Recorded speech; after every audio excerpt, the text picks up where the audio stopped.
to be very clear that we condemn in the strongest terms Palestinian violence against innocent Israeli citizens.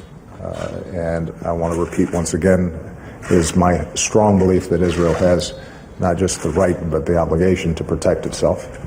President Obama earlier today in the Oval Office condemning the latest wave of violence in Israel during his first face-to-face meeting in more than a year with Israeli Prime Minister Benjamin Netanyahu. Those talks come amid weeks of bloodshed between Israel and the Palestinians. The latest attack happened this morning. Take a look at that. A Palestinian woman at a West Bank checkpoint pulled a knife in an attempt to stab a guard. She was killed as a result. And on Sunday, 6 Israelis were wounded in knife attacks by Palestinians. So, will today's talks help quell fears of a third intifada? For more, let's welcome in from New York City, the professor of law at Harvard Law School, Alan Dershowitz. Alan, of course, also the author of The Case Against the Iran Deal. It's worth noting that Alan recently returned from Intelligence Squared in London, where he debated that nuclear agreement with Iran. Alan, to the here and now. According to reports, the president is pressing the prime minister to keep alive the possibility of a future Palestinian state existing alongside Israel. Is that key to stopping the current violence?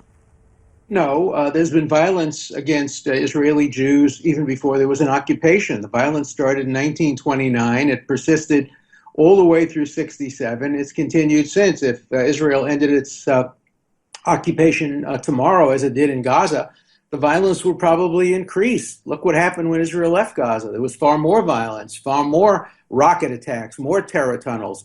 So there is no relationship between the occupation and the violence. The violence is part of the unwillingness of many within the Palestinian people to accept the nation state of the Jewish people. That's what the violence comes from. Alan, the president's relationship with the prime minister has been very chilly in the wake of this Iran deal. Is there any way the two nations or those two leaders restore trust?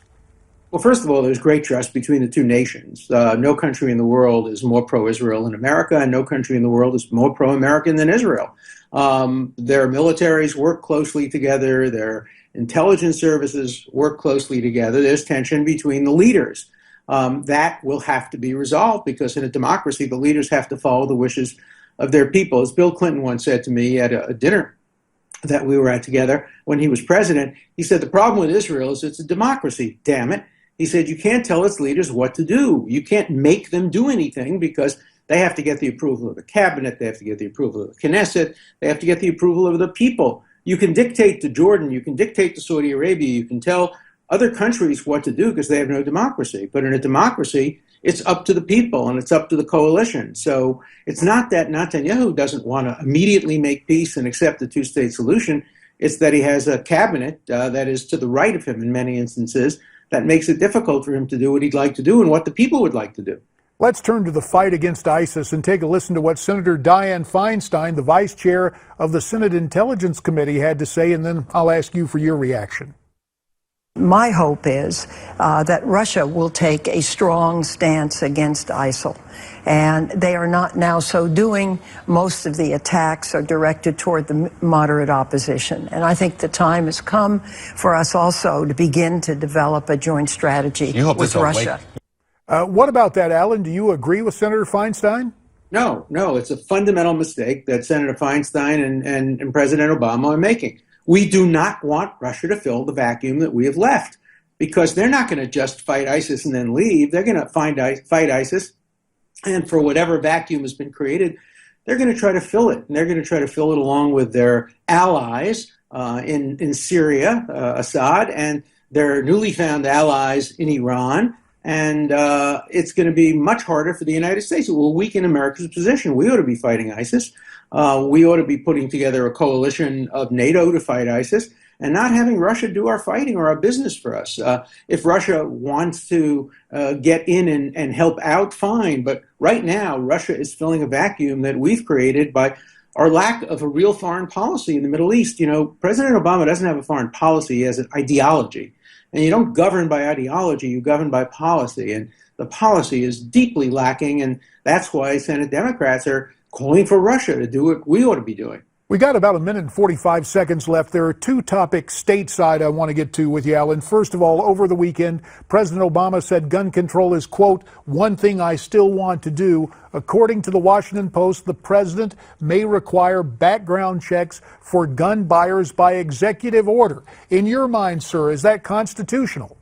Well, it's constitutional as long as it's consistent with the Second Amendment. The Second Amendment doesn't provide for whether or not the regulations, it talks about a well-regulated militia, whether the regulations should come legislatively or by executive order. So I think presumptively it's constitutional, and nobody really can object to background checks. We just don't want psychotics and people with criminal histories and people who are on terrorist watch lists to have access to guns, even if one believes that ordinary law-abiding people should have access to guns at will. We certainly, background checks don't interfere with the Second Amendment. Right. Final topic, 45 seconds left.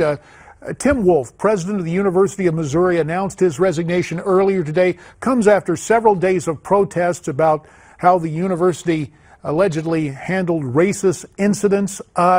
Is there a situation where we're going to see healing, or is this campus politics part of the bitter fruit of the Ferguson syndrome? 20 seconds, Alan. I don't think either. I think it's the change of American universities. American universities are becoming a center of lack of freedom of speech, lack of freedom of expression, and the students are taking over and faculty are taking over.